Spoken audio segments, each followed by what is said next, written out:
আসসালামু আলাইকুম রহমতুল্লাহ বারকাতু। প্রিয় দর্শক, আজকে আমাদের সমাজে প্রচলিত একটি ভুল ধারণার কারণে অনেক মানুষ কবিরা গুনাহে লিপ্ত রহিয়াছে।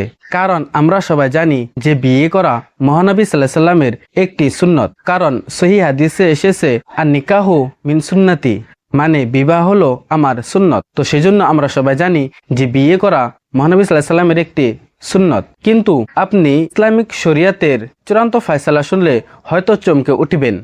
কারণ বিয়ে করা সবার জন্যই সুন্নত নয়। বিয়ে করা কিছু মানুষদের জন্য সুন্নত, আবার কিছু মানুষদের জন্য ফরজ, আবার এমন 3 শ্রেণীর ব্যক্তির জন্য বিয়ে করা বিলকুল হারাম। তো প্রিয় দর্শক, আপনার উপরে বিয়ে করা সুন্নত নাকি আপনার উপরে বিয়ে করা ফরজ, নাকি আপনার উপরে বিয়ে করা বিলকুল হারাম, তো সেটি জানার জন্য ভিডিওটি শেষ পর্যন্ত দেখুন। তো চলুন সর্বপ্রথম আমরা জেনে নেই বিয়ে করা কাদের উপরে সুন্নত। তো বিয়ে করা ওই ব্যক্তিদের উপরে সুন্নত যাদের বিয়ে করার পুরা সামর্থ্য আছে, মানে ওই ব্যক্তি বিয়ে করলে তার স্ত্রীর ভরণ পোষণ দিতে পারবে এবং স্ত্রীর মোহর আদায় করতে পারবে। এবং ওই ব্যক্তি যদি বিয়ে না করে তাহলে ওই ব্যক্তি কোনো গুনাহের কাজে লিপ্ত হবে না, সে নিজেকে হেফাজতে রাখতে পারবে। তাহলে এমন ব্যক্তিদের উপরে বিয়ে করা সুন্নত।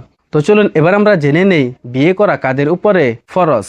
তো বিয়ে করা ওই ব্যক্তিদের উপরে ফরজ যে ব্যক্তির বিয়ে করার সামর্থ্য আছে, মানে ওই ব্যক্তি বিয়ে করলে তার স্ত্রীর মোহর আদায় করতে পারবে এবং স্ত্রীর ভরণ পোষণও দিতে পারবে। কিন্তু ওই ব্যক্তি যদি বিয়ে না করে তাহলে ওই ব্যক্তি গুনাহের কাজে লিপ্ত হবে এবং জিনায় লিপ্ত হওয়ার আকাঙ্ক্ষা আছে। তাহলে এমন ব্যক্তিদের উপরে বিয়ে করা ফরজ, মানে এমন ব্যক্তিদের বিয়ে করতেই হবে। তো চলুন এবার আমরা জেনে নেই বিবাহ করা কাদের উপরে বিলকুল হারাম। তো এমন 3 শ্রেণীর ব্যক্তি আছে যাদের উপরে বিয়ে করা বিলকুল হারাম। তো 1 নম্বর শ্রেণীর ব্যক্তি হলো যে ব্যক্তি বিয়ে করার সামর্থ্য আছে ঠিকই, কিন্তু ওই ব্যক্তি তার স্ত্রীর শারীরিক চাহিদা মেটাতে পারবে না, তাহলে ওই ব্যক্তির উপরও বিয়ে করা হারাম। আর 2 নম্বর শ্রেণীর ব্যক্তি হলো ওই ব্যক্তি যে ব্যক্তির বিয়ে করার সামর্থ্য আছে ঠিকই, কিন্তু ওই ব্যক্তি বিয়ে করলে সে তার স্ত্রীর উপরে জুলুম করবে, মারধর করবে, অত্যাচার করবে, তাহলে ওই ব্যক্তির উপরে বিয়ে করা হারাম। কারণ ইসলামে কারোর উপরে জুলুম বরদাস্ত করে না। 3 নম্বর শ্রেণীর ওই ব্যক্তি যে ব্যক্তি বিয়ে করলে সে তার স্ত্রীর